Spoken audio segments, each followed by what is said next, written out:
बोलो सतगुरुदेव की जय। बंदी छोड़ कबीर परमेश्वर जी की जय। बंदी छोड़ गरीबदास जी महाराज जी की जय। स्वामी रामदेवानंद जी गुरु महाराज जी की जय।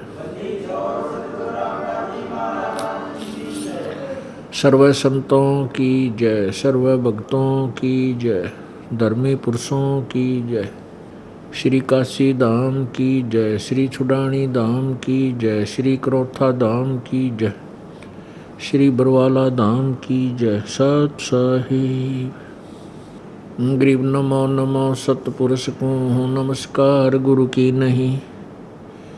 सुर नर मुनि जन साधुआं संतों सर्वसदी नहीं। सतगुरु साहिब संत सब डंडो तुम प्रणाम। आगे पीछे मध्य हुए तिनको जा कुर्बान। नराकार निर्विषम काल जाल भय भंजनम निर्लेपम निज निर्गुणम अकलनु बेसंधुनम। सोहम सुरति समापितम सकल समाना निर्तलय उज्ज्वल हिरंबर हरदमम बेपरवा अथा है वार पार नहीं मध्यतम। गरीब जो सुमर सिद्ध होई गणनायक गलता न करो अनुग्रह सोई पारस पद परवाना। आदि गणेश मनाऊं गणनायक देवन देवा चरण कमल लो लाऊं आदंत करूं सेवा। परम शक्ति संगीतम रिद्धि सिद्धिदाता सोई अवगत गुण अतीतम सत्य पुरुष निर्मोही जगदम्बा जगदीशम। मंगल रूप मुरारी तन मन अर्पों शेषम भक्ति मुक्ति भंडारी। सुर नर मुनि जन ध्यावे ब्रह्मा विष्णु महेशा शेष शेष मुख गावे पूज्य आदि गणेशा। इंद्र कुबेर सरीखा वरुण धर्म राय ध्यावे हैं समर्थ जीवन जी का मन इच्छा फल पावे। 33 कोटि आधारा ध्यावे शेष 88 उत्तर भव जल पारा कट है यम की फांसी। 33 कोटि आधारा ध्यावे शेष 88 उत्तर भव जल पारा कट है यम की फांसी। सत साहिब कर जोरूं विनती करूं दरूं चरण पर शीश। गुरु जी राम देवानंद जी महाराज ने दियो नाम बख्शीश। कोटि कोटि सिजदा करूं कोटि कोटि प्रणाम। चरण कमल में राखियो मैं बंदी जाम गुलाम। कुत्ता तेरे दरबार का मोतिया मेरा नाम। गले प्रेम की जेवड़ी झांखें चो वहाँ जाऊं। तो करो तो बावड़ूं दूर दूर करो तो जाऊं। जो राखो तो ही रहूं जो देवो सो खाऊं। जय इब कै सतगुरु मिले सब दुख आँखों रो। चरणों ऊपर शीस धरूं कहूँ जो कहनी हो। कबीर साईं मिलेंगे पूछेंगे कुशलात। आद अंत की सब कहूँ अपने दिल की बात। गुरु जी तुम ना भूलियो चाहे लाख लोग मिल जाही। हमसे तुमको बहुत हैं तुमसे हमको नहीं। तुमरे विसारे क्या बने मैं किसकी शरण में जाऊं। शिव ब्रंच मुनि नारदा तिनके हृदय न समाऊं। अवगुण किए तो बहुत किए, करत न मानी हार। बावे बंदा बख्श दियो, बावे गर्दन उतार। अवगुण मेरे बाप जी, बख्शो गरीब नवाज। जो मैं पूत कपूत हूँ, बोर पिता को लाज। मैं अपराधी जन्म का, नक्शक बरे विकार। तुम दाता दुखी भंजना, मेरी करो संभार। राम नाम रटते रहो, राम नाम रटते रहो, जब तक घट में प्राण। कब हो तो दीन दयाल के, बनक पड़ेगी कौन।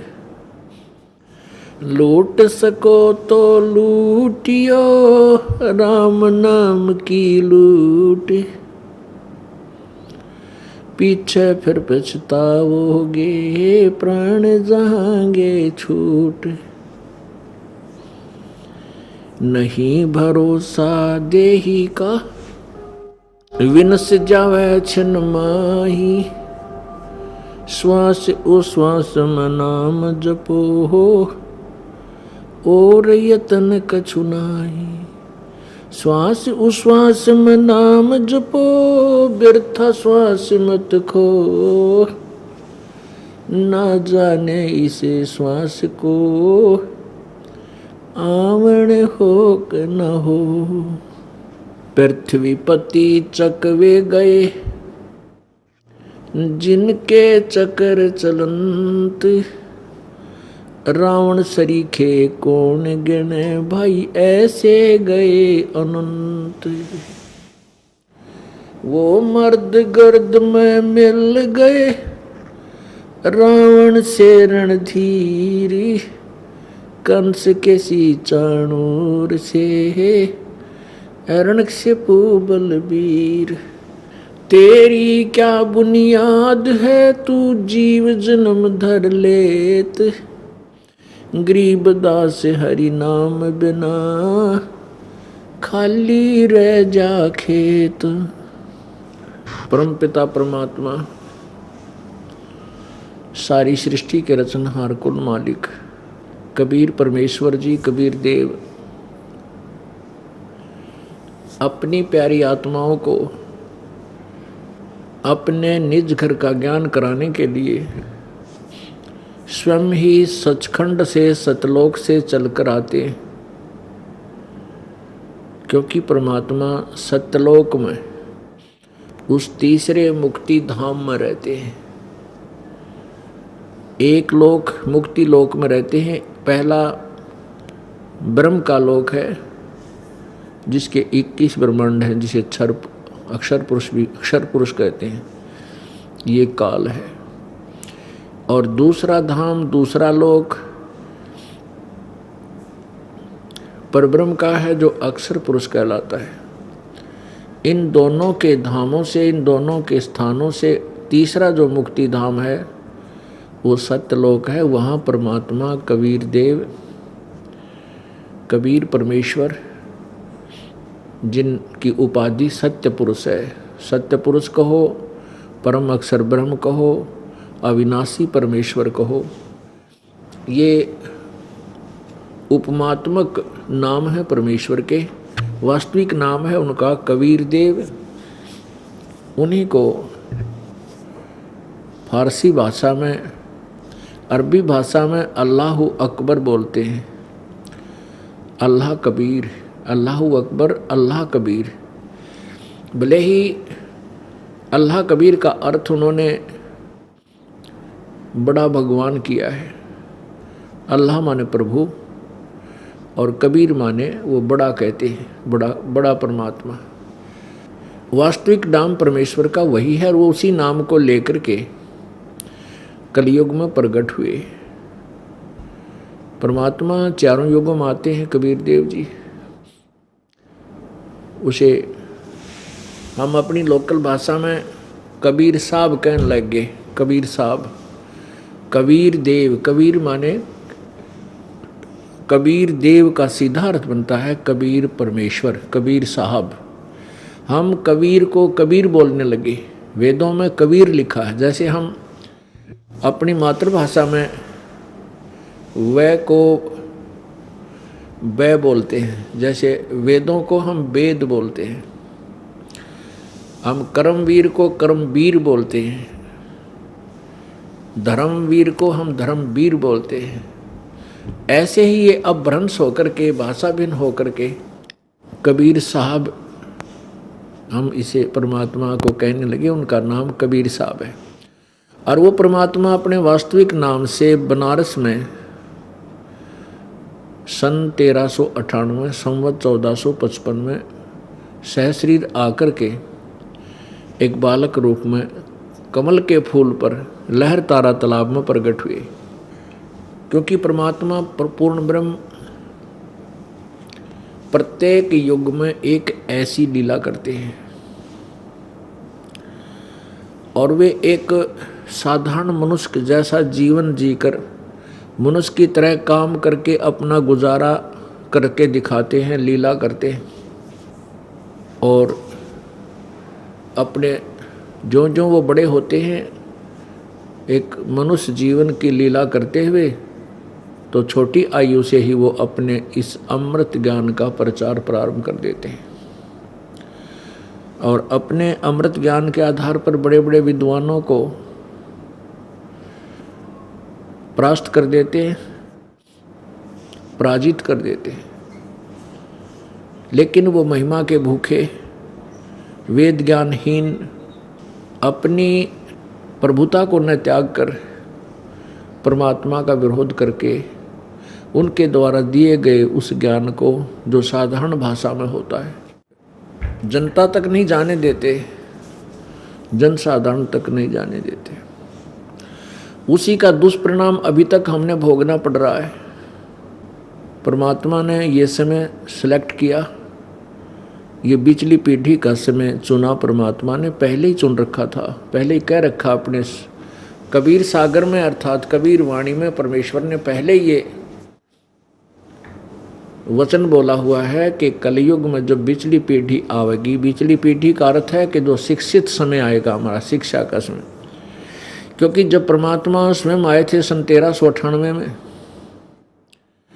आज से लगभग 600 वर्ष पहले, 610 वर्ष पहले, तो उस समय जनता शिक्षित नहीं थी और सब सदग्रंथ संस्कृत भाषा के अंदर लिपिबद्ध थे और संस्कृत भाषा पढ़ने का केवल एक ब्राह्मण वर्ग को अधिकार था, दूसरा कोई भी वर्ण संस्कृत भाषा नहीं पढ़ सकता था। जिस कारण से वो जो तत्व ज्ञानहीन ऋषि गुरु महर्षि थे, वो एक संस्कृत भाषा से परिचित थे, ब्राह्मण वर्ग से थे। और परमात्मा एक जुलाहा वर्ण में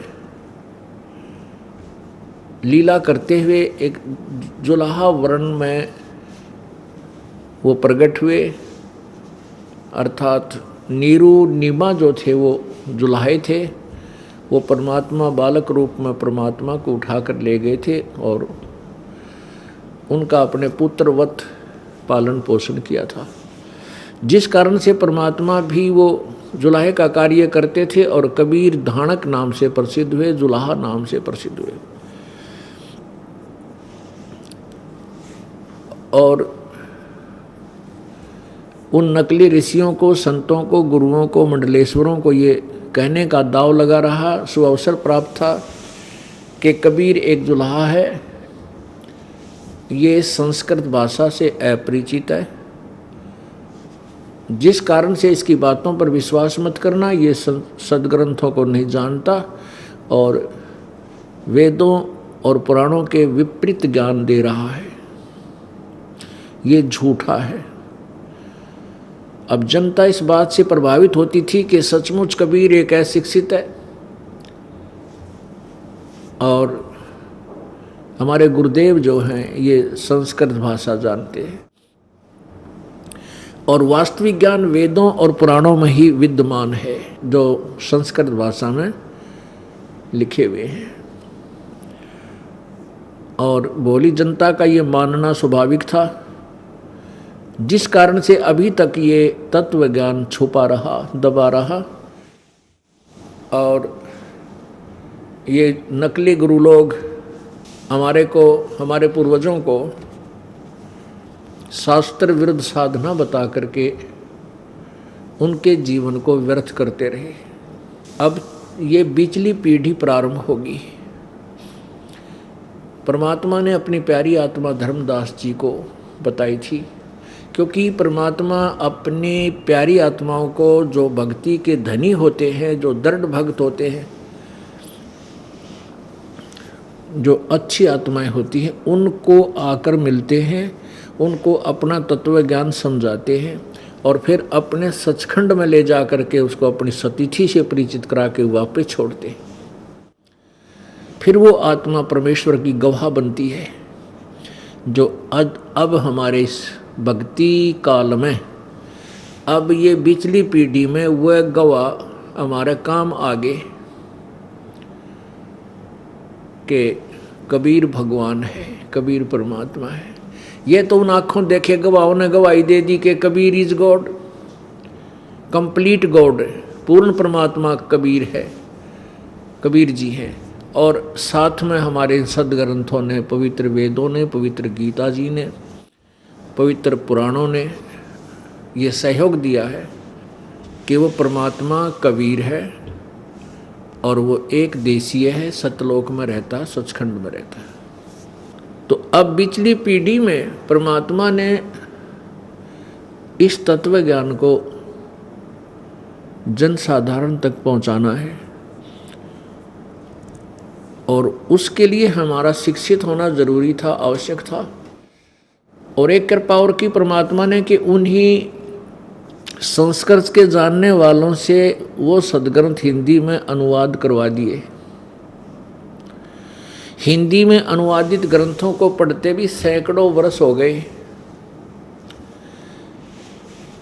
और अभी तक उन दंत कथाओं पर आधारित पवित्र हिंदू धर्म के श्रद्धालु अपने सदग्रंथों के गूढ़ रहस्यों से अपरिचित हैं।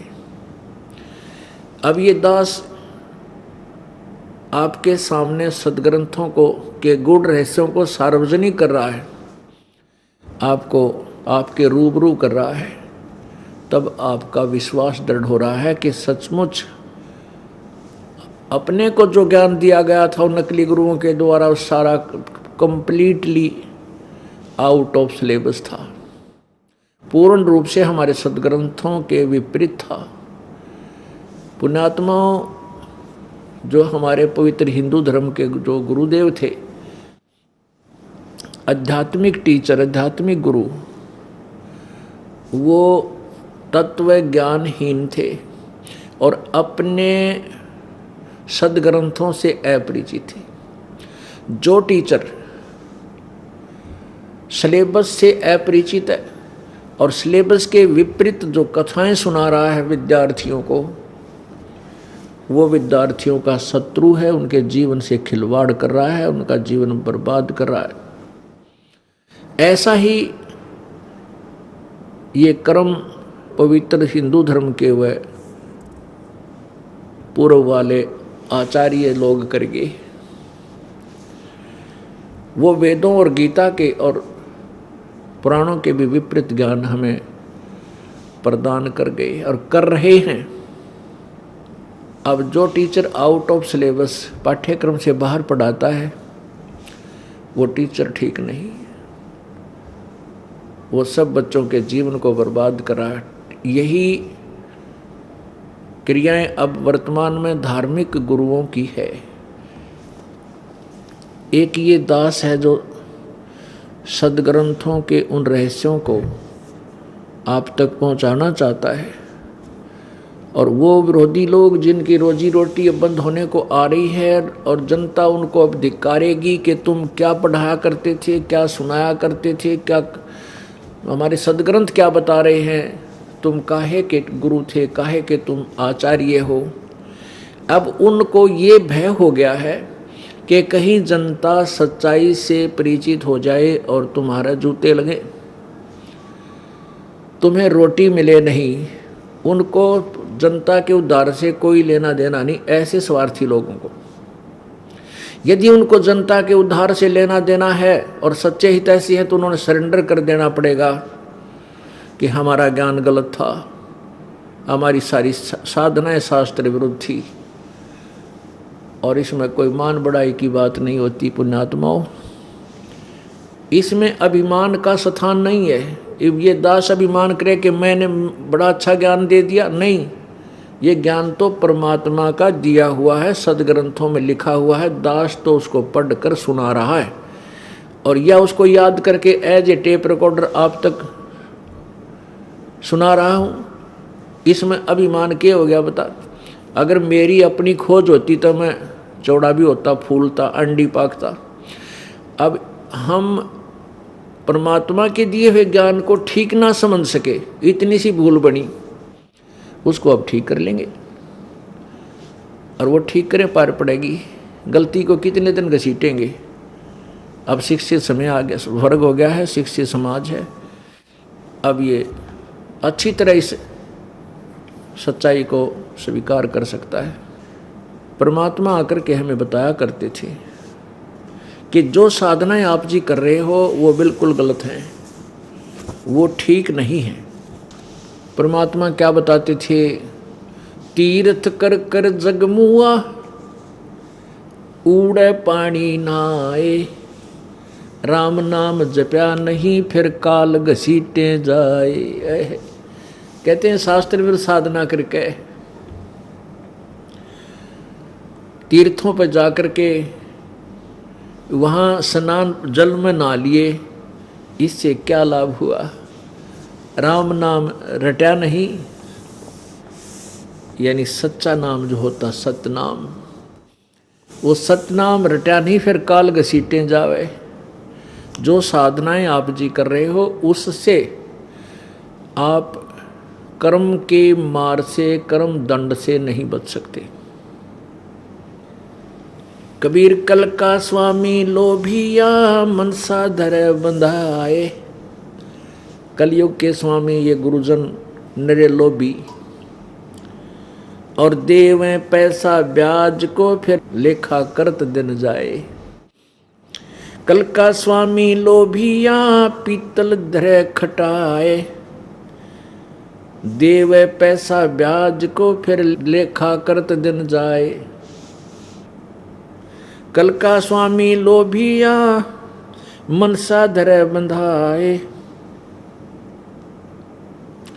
देवे पैसा ब्याज को और लेखा करत दिन जाए। कबीर कल का स्वामी लोभिया पीतल धरे खटाए, राज द्वारे यूं फिरे जो हरियाई गाए। अब परमात्मा के समझाना चाहते हैं कि ये लोभी लालची गुरु जो पैसे के मारे, पैसे के लोभ में राजा लोगों पर, बड़े बड़े सेठ साहूकारों के पास पैसे के लालच में धक्के खाते फिरते हैं। ऐसे फिरते हैं जैसे हरियाई गायें होती है। हरिया गायें बोल रहे हैं जो जिसका कोई धनी ना हो, सुन्नी हो और वो जिधर मर्जी भाग ले, वहाँ से खेती खाई, फिर दूसरे वहाँ से रोकना चाहा तो फिर इधर भाग ली, फिर वहाँ जा खेती खराब की। तो कहते हैं ऐसे वो हरियाई गाय की तरह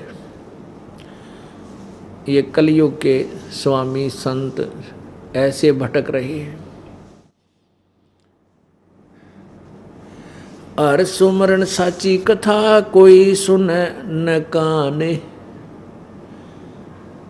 कलयुग पूजा दंभ की और पाखंडी का माने।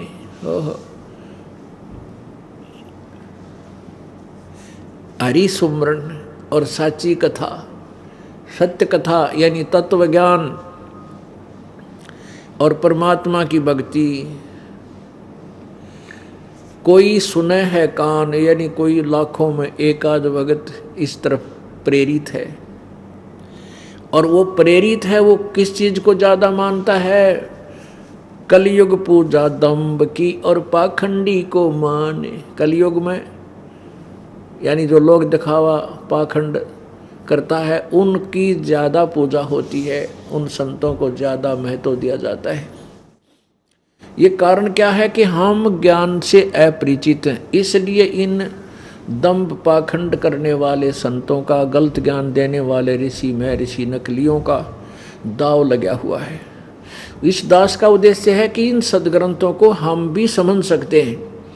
अब ये सदग्रंथ हिंदी में अनुवादित है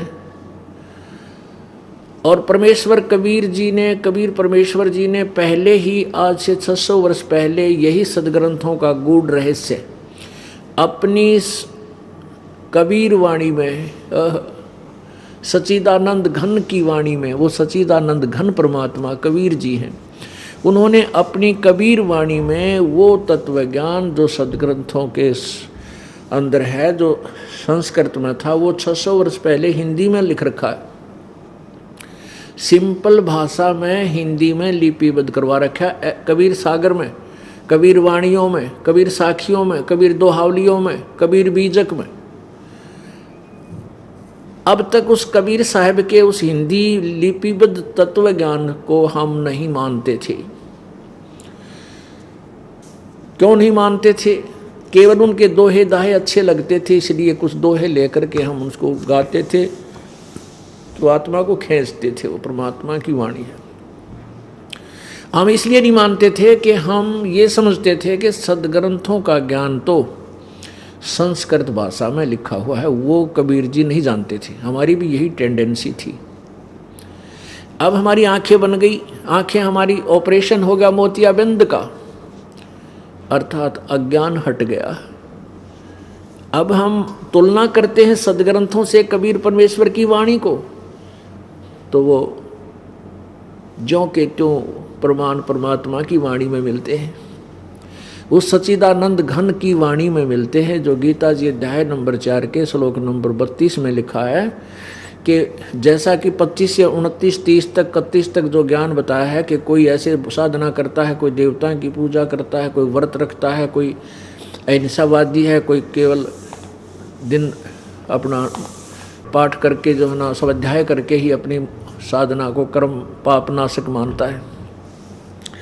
ये इस प्रकार के बहुत प्रकार के ज्ञान, चौथे अध्याय के 32वें श्लोक के, इस प्रकार के बहुत प्रकार की साधनाएं यज्ञ परमेश्वर सच्चिदानंद घन की वाणी में विस्तार से कहे गए हैं। उस ज्ञान को चौथे अध्याय के 34वें श्लोक में गीता जी में कहा है कि उस तत्व ज्ञान को किसी तत्वदर्शी संत के पास जाकर समझ, उनको दंडवत प्रणाम करने से वो तत्वदर्शी संत आपको उस परमात्म तत्व का, यानी पूर्ण परमात्मा का ज्ञान यथार्थ रूप में देंगे।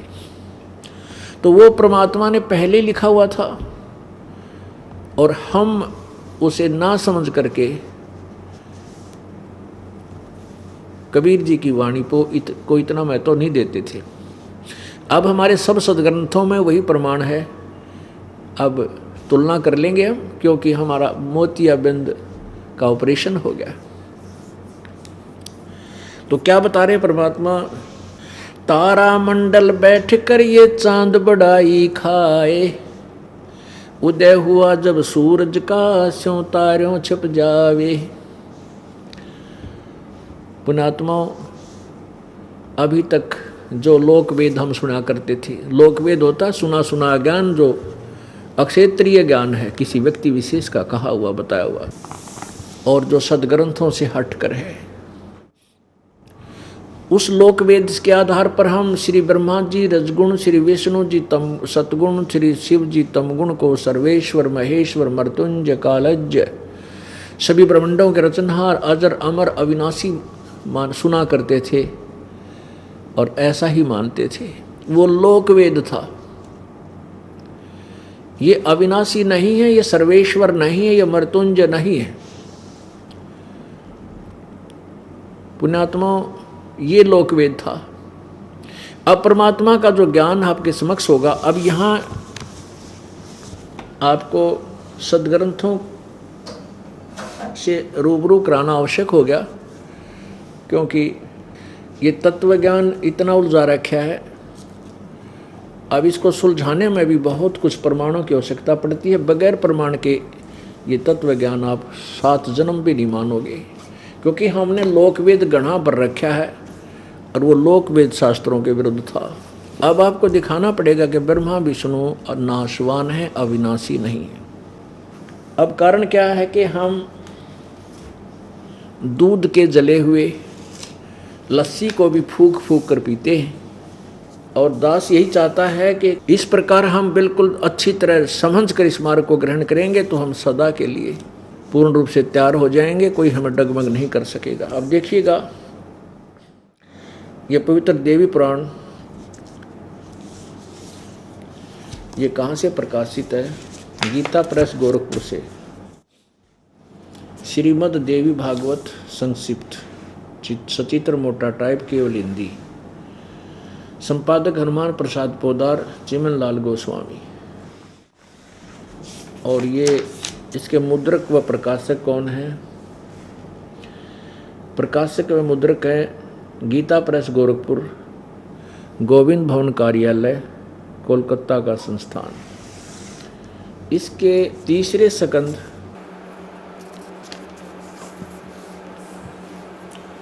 123 पृष्ठ और तीसरा स्कंद, भगवान विष्णु जी अपनी माता दुर्गा की महिमा सुना रहे हैं। तुम शुद्ध स्वरूपा हो, यह संसार तुम ही से उद्भासित हो रहा है। मैं यानी विष्णु, ब्रह्मा और शंकर, हम सभी तुम्हारी कृपा से विद्यमान हैं। हमारा आविर्भाव माने जन्म और तिरोभाव माने मृत्यु हुआ करता है। केवल तुम ही नित्य हो, जगत जननी हो, प्रकृति और सनातनी देवी हो। प्रकृति भी दुर्गा को कहते हैं, ये याद रखना, क्योंकि गीता जी में आपका काम आओगा जब गीता जी, पवित्र गीता जी शास्त्र का, सदग्रंथ का आपके समक्ष अनुवाद किया जाएगा। शंकर भगवान बोले, देवी यदि महाभाग विष्णु तुम्ही से प्रकट हुए हैं तो उनके बाद उत्पन्न होने वाले ब्रह्मा भी तुम्हारे ही बालक हुए। फिर मैं तमोगुणी लीला करने वाला शंकर क्या तुम्हारी संतान नहीं हुआ? अर्थात मुझे भी उत्पन्न करने वाली तुम ही हो। शिवे संपूर्ण संसार की सृष्टि करने में तुम बड़ी चतुर हो। यहाँ देखो, इसी के 123 के नीचे, इस संसार की सृष्टि, स्थिति और संहार में तुम्हारे गुण सदा समर्थ हैं।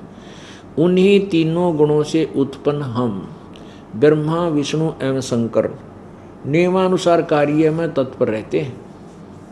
अब इससे क्या सिद्ध हो गया कि ये दुर्गा जो है इसको प्रकृति भी कहते हैं, और ये ब्रह्मा विष्णु महेश की माता है। और तीसरा ये सिद्ध हुआ कि रजगुण ब्रह्मा जी, सतगुण विष्णु जी और तमगुण शंकर जी है। और चौथा ये सिद्ध हुआ कि ये नाशवान है, अविनाशी नहीं है। ब्रह्मा विष्णु महेश खुद स्वीकार कर रहे हैं कि हमारा तो जन्म और मृत्यु होता है, हम अविनाशी नहीं हैं। अब प्रश्न चल रहा है परमात्मा की उस अमर वाणी का, सच्चिदानंद घन की वाणी से आपको वो तत्व ज्ञान सुनाया जा रहा है। तारा मंडल बैठे करिए चांद बड़ाई खाए, उदय हुआ जब सूरज का सैतारों छुप जावे। अब अभी तक हम ये ज्ञान सुना करते थे, ब्रह्मा विष्णु महेश अजरो अमर हैं, सर्वेश्वर हैं, महेश्वर हैं, इन्हीं की पूजा करने से पूर्ण मोक्ष प्राप्त होता है। ये सारी सृष्टि के रचनार हैं। ये स्वयं स्वीकार करते हैं कि हमारा तो जन्म मृत्यु होता है, और दुर्गा इनकी माता है। और इनका पिता कौन है? ये ज्योति निरंजन, जिसको ब्रह्म भी बोलते हैं, वो काल है।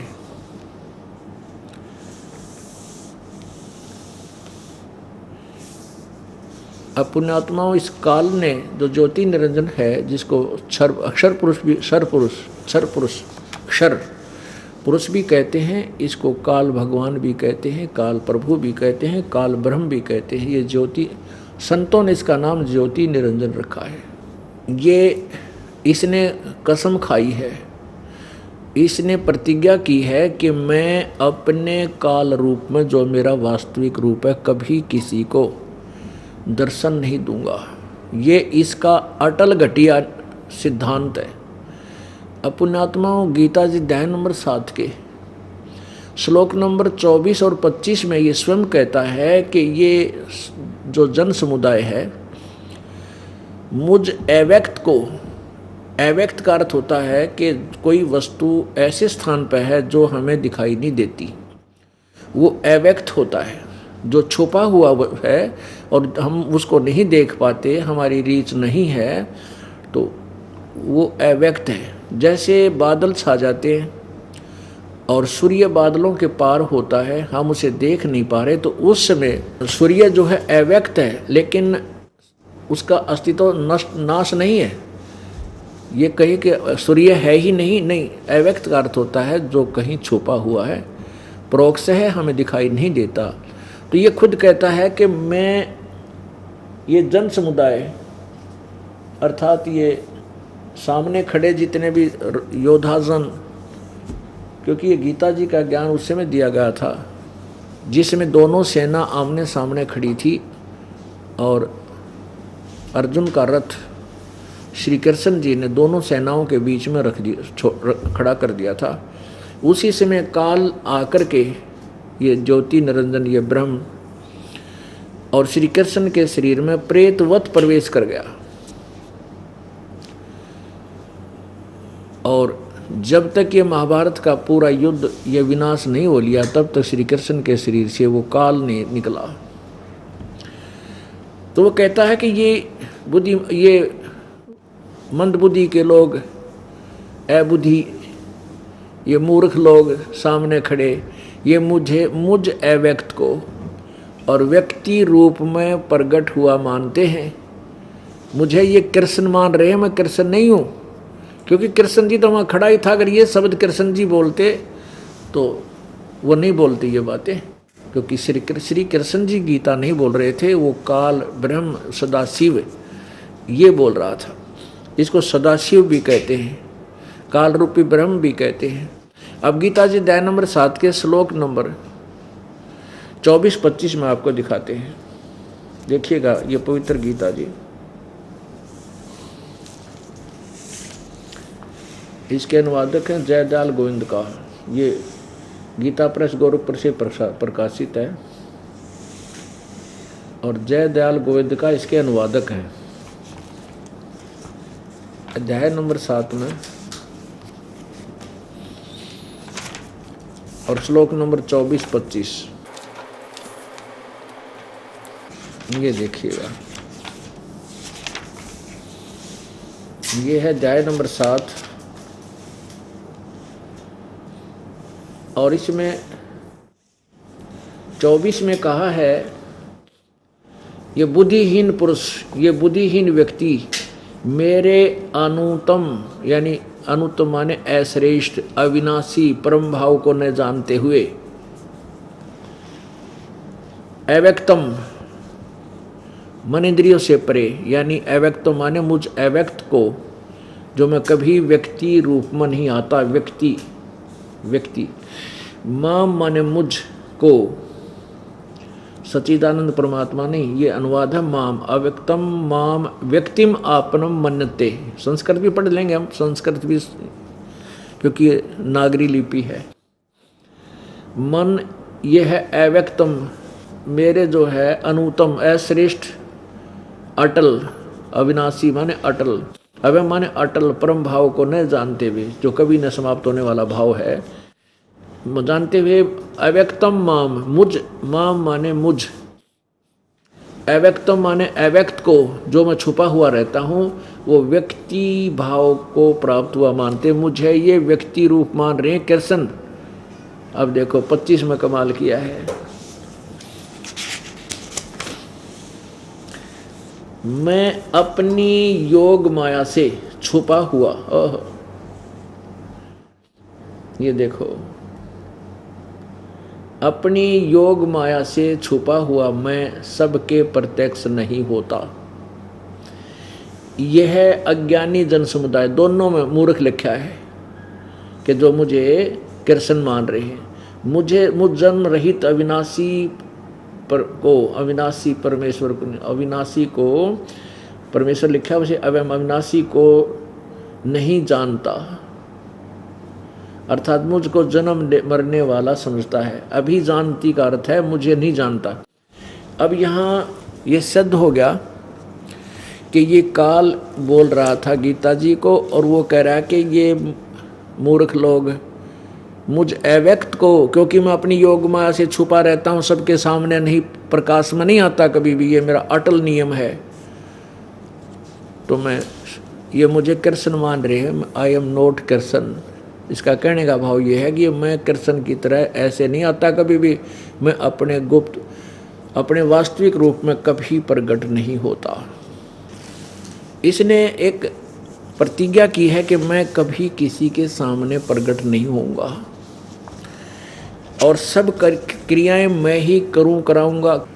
इस काल भगवान को साप लगा हुआ है 1 लाख मानव शरीरधारी प्राणियों के सूक्ष्म शरीर को तपतशिला पर भून कर 1 लाख व्यक्तियों का वो उसमें से वासना निकाल कर खाने का, उसमें से गंध निकाल कर खाने का। जीव मरता नहीं। इसको 1 लाख मानव शरीरधारियों के सूक्ष्म शरीर को खाने का श्राप लगा हुआ है, जिस कारण से ये अपने तीनों पुत्रों से ब्रह्मा जी को रजगुण उत्पन्न करता है, विष्णु जी को सतगुण युक्त करता है और शिव जी को तमगुण युक्त कर देता है। इन तीनों के अंदर ऐसा गुण हो जाता है कि इनके बस की बात नहीं है, और वो गुण प्रत्येक प्राणी को प्रभावित करता है। अब जैसे मिर्च में गुण भर दिया कि वो जीभ को जलावेगी, अब उसका गुण है जीभ, वो तो होगा ही होगा उसके गुण से, जो उसको टच में आएगा उसके। तो 3 लोकों में, इस पृथ्वी लोक पर, स्वर्गलोक में और नीचे पाताल लोक, इन तीनों भगवानों के गुणों के टच में है ये सभी प्राणी।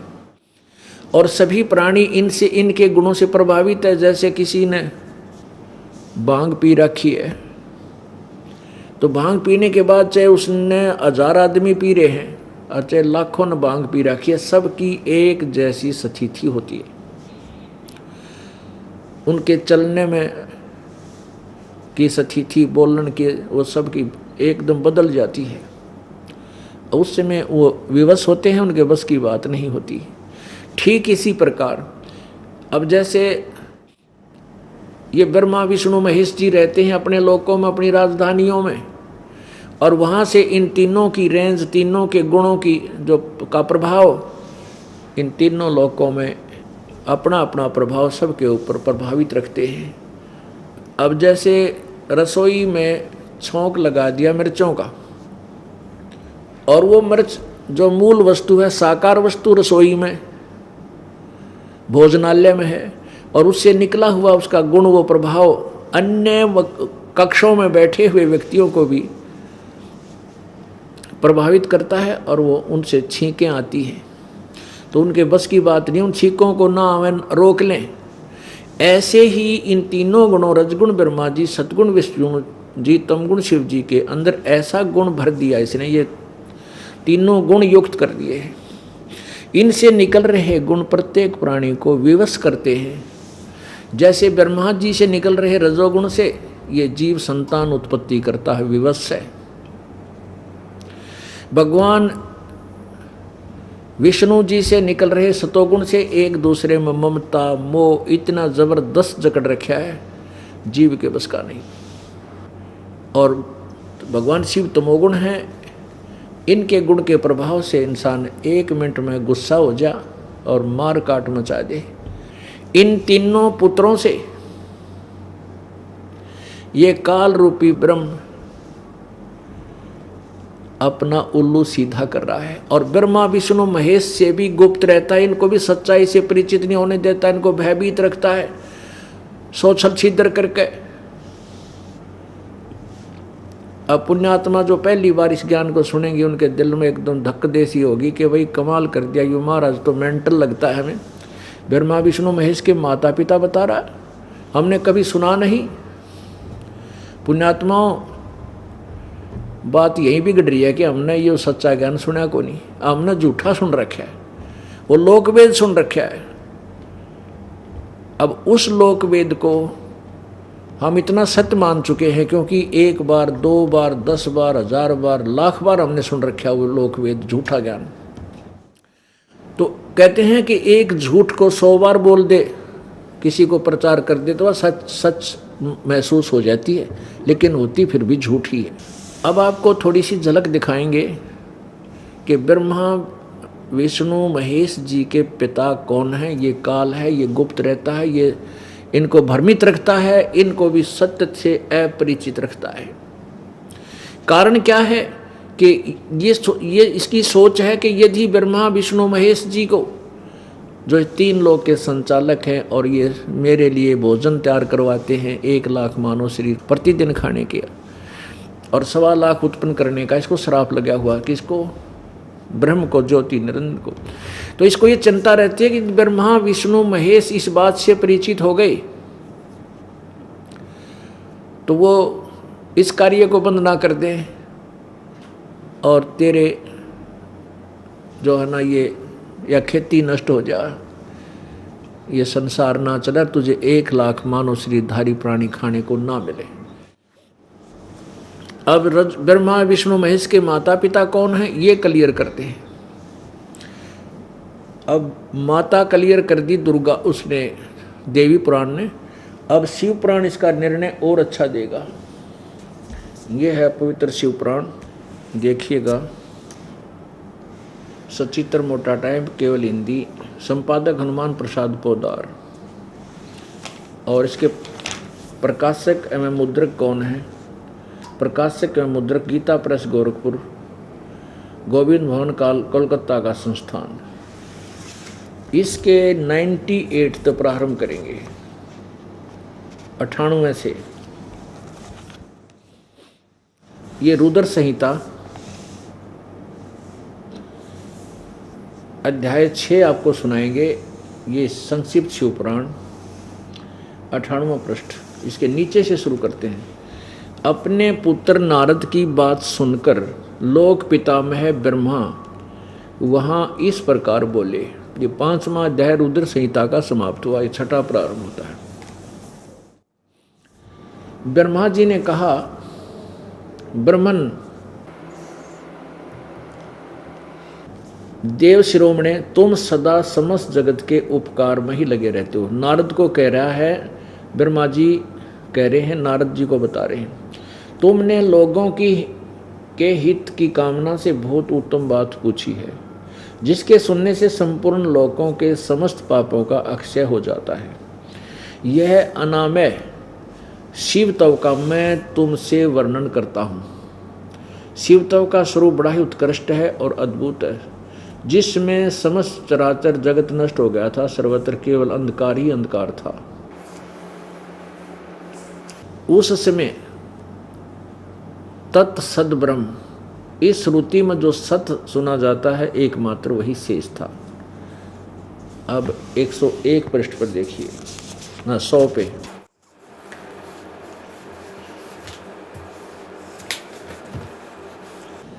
ये देखिएगा, जिस परब्रह्म, ये 100 पृष्ठ पे, जिस परब्रह्म के विषय में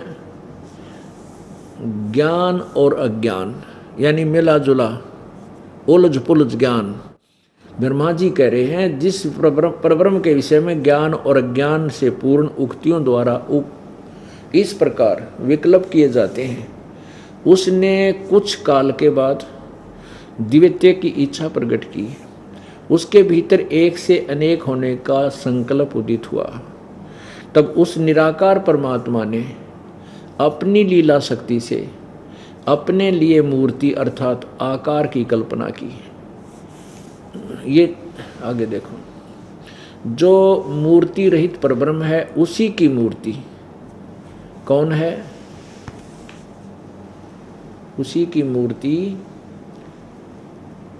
ये है, भगवान सदाशिव हैं। ये सदाशिव काल को कहते हैं, ये ध्यान रखना, याद रखना। अर्वाचीन और प्राचीन विद्वान उन्हीं को ईश्वर कहते हैं।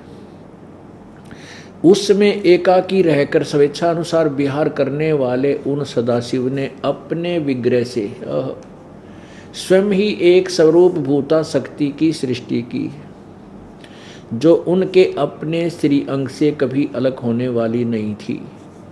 उस पराशक्ति को प्रधान प्रकृति, ये भी ध्यान रखना कि ये दुर्गा है, इसको प्रकृति बोलते हैं, प्रधान भी इसी को बोलते हैं। गुणवती माया बुद्धि तत्व की जननी तथा विकार रहित बताया गया है। वह शक्ति अंबिका कही गई है, अंबिका भी इसी को कहते हैं। उसी को प्रकृति, दुर्गा को सर्वेश्वरी, त्रिदेव जननी, ब्रह्मा विष्णु महेश की माता जननी, नित्य और मूल कारण भी कहते हैं। सदाशिव ये काल द्वारा, सदाशिव यानी काल ब्रह्म द्वारा प्रकट की गई उस शक्ति के 8 भुजाएं हैं। सिद्ध हो गया कि दुर्गा को ही प्रकृति कहते हैं। दुर्गा के विषय में जानकारी चल रही है। वह देवी नाना प्रकार की गतियों से संपन्न है और अनेक प्रकार के अस्त्र शस्त्र धारण करती है। दुर्गा, उसके खुले हुए नेत्र खिले हुए कमल के समान जान पड़ते हैं। वह अचिंत तेज से जगमगाती है। वह सबकी योनि है और सदा उद्यमशील रहती है। अब देखो, वह सबकी योनि है, ये प्रकृति और ये शब्द आप गीता जी में ध्यान रखना। 14वें अध्याय के 3 और 4 श्लोक में 3 से 4, 5 में यही स्पष्ट होगा कि काल ब्रह्मा विष्णु महेश का पिता है और दुर्गा उसकी माता है।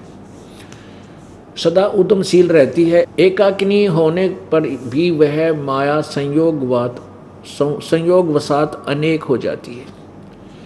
यानी इसने दुर्गा ने ही अपने 3 रूप बनाए थे, सावित्री, पार्वती और लक्ष्मी। ये यही सिद्ध हो रही है। वे जो सदाशिव हैं, ये काल सदाशिव काल को कहते हैं। उन्हें परम पुरुष, ईश्वर, शिव, शंभु और महेश्वर कहते हैं। अब देखो 101 पृष्ठ पे है, अध्याय 6 चल रहा है। वे अपने सारे अंगों पर भस्म रमाए रहते हैं। उन काल रूपी ब्रह्म ने एक ही समय शक्ति के साथ, ये नाथ नहीं, 7 शब्द है, शक्ति के साथ शिवलोक नामक अक्षेत्र का निर्माण किया था। उस उत्तम अक्षेत्र को काशी कहते हैं। वह परम निर्वाण का या मोक्ष स्थान है जो सबके ऊपर विराजमान है। वे प्रिया और प्रियतम, पति पत्नी, प्रिया व प्रियतम रूप शक्ति और शिव, शक्ति दुर्गा, शिव यू काल, यानी पति पत्नी रूप में रहते हैं। जो परमानंद स्वरूप है, उस मनोरम क्षेत्र में नित्य निवास करते हैं दोनों जने। अब काशीपुरी परमानंद रूपिणी है। मुने शिव और शिवा ने, यानी दुर्गा और सदाशिव अर्थात काल ने, प्रलय काल में भी कभी उस क्षेत्र को अपने सानिध्य से मुक्त नहीं किया। इसलिए विद्वान उसे अविमुक्त क्षेत्र नाम से भी जानते हैं। देव ऋषि नारद को कह रहे ब्रह्मा जी, एक समय उस नंदन आनंद वन में रमण करते हुए शिवा और शिव के मन में, दुर्गा और काल के मन में यह इच्छा प्रकट हुई कि किसी दूसरे पुरुष की सृष्टि करनी चाहिए, जिस पर यह सृष्टि संचालन का महान भार रखकर हम दोनों केवल काशी में रहकर सब इच्छा अनुसार निर्माण करें। यानी ने सोचा कि कोई बेटा पुत्र उत्पन्न करना चाहिए जिसको हम अपना भार संभाल सकें, काम संभलवा सकें। ऐसा निश्चय करके शक्ति सहित सर्वव्यापी परमेश्वर शिव ने अपने वाम भाग के 10वें अंग पर अमृत मल दिया। फिर तो वहाँ से एक पुरुष प्रकट हुआ जो तीनों लोकों में सबसे सुंदर था, वह शांत था, वही सतगुण की अधिकता थी, उसमें सतगुण की अधिकता थी, तथा वह गंभीरता का अथाह सागर था। यानी एक बेटा उत्पन्न हुआ, उसका नाम क्या रखा, ये देखो 102 पृष्ठ पे। शिव ने कहा, वत्स, व्यापक होने के कारण तुम्हारा विष्णु नाम विख्यात हुआ।